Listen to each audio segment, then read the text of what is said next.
আরে ভাবি যাচ্ছেন নাকি? আপনার শাড়িটা তো অনেক সুন্দর। আপনার শাড়িটাও কিন্তু মাশাআল্লাহ খুবই সুন্দর। আপনার ভাইয়ের যে কি একটা বদভ্যাস হয়েছে না, প্রতি সপ্তাহে আমার জন্য একটা করে নতুন শাড়ি নিয়ে আসে, সব ব্র্যান্ডেড সব থেকে কেন। ভাবি আপনি মিথ্যা কথা বলতেছেন কেন?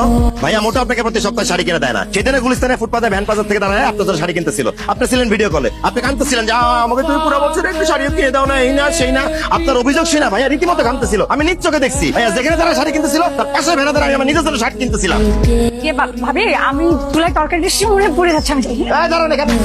আপনাদের মতো মহিলাদের জন্য যুগে যুগে বাংলার ঘরে ঘরে আগুন জ্বলতেছে। মিথ্যা কথা বলেন না, মিথ্যা কথা বলার শাস্তি তো পাইতেই হবে। আপনারা তো সামনে পাইয়ে গেছি। তানিয়া ভাবির গালে টাস টাস করে দূরে থাপ্পড় দাও, আমি দিলে তো আবার নারী নির্যাতন মামলায় কেস খেয়ে যাবো। একটু শান্ত হও। হ্যাঁ ভাবি ভাবি আমি রিয়েলি সরি ভাবি, আপনি প্লিজ ওর কথা কিছু মনে করেন না। এই আপনার দাঁড়ান এখানে। কিছু মনে করো না মানে? আমি তোমাকে থাপ্পড় মারতে বলছি, তুমি থাপ্পড় মারবে, নাহলে আমি তোমার বক্সিং মারা দাঁত মা তাওলাই দিব। এটা থাপ্পড়, এটা থাপ্পড় তোর স্টাইল। মিষ্টি কথা কাজ হবে না, ভালো কথা তোমার কানে ঢুকতেছে না। তোমারে আমি